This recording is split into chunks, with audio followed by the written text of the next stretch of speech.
школата на МВР Симеоново. В същата школа беше изпратен временно поради смяна на една длъжност с друга и чакащ друго назначение. Моя бивш началник и голям мой приятел, генерал майор Грозев. Два пъти е гласен за заместник министър на вътрешните. Човек с изключителни качества. Да.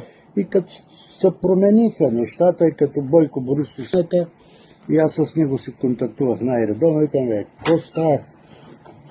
Какъв ще бил този човек?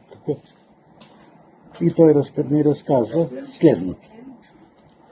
Неговия баща е бил активен комунист. Да. Включително е напуснал България и е бил в Барселона там и по време на гражданската война. Какво участие е взел? Що е бил, но е бил там. И до 9 септември е активен участник в съпротивата. Баща. Човек с изключителни качества е много добър, като по душа човек е бил баща. Да. И след дядо му, по майчина линия, Да.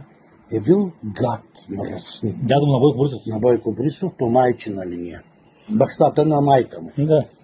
Той преди 9 септември е дебнял, където някъде жена е останала сама, мъжът им каран по затворите, по концлагерите и ходи и почва да ги изнудва, да му стават сексуални партньорки. Да.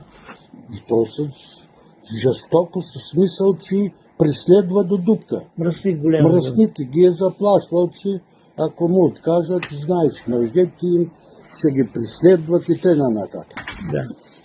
И масово това не един. И те всичките оплашени жени, и много от тях са се съгласили, но не смеят да кажат, включително на мъжете си след това, защото не знаят какво се става.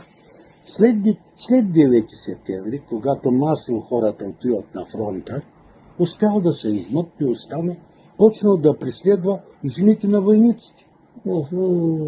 И свършва войната.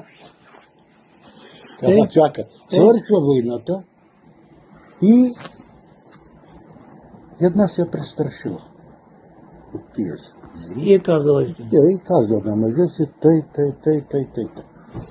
И лека по лека, жените една, втора, трета си разказват и се престрашили, почнат да говорят на мъжете. Да казват истината. И решили да го арестуват.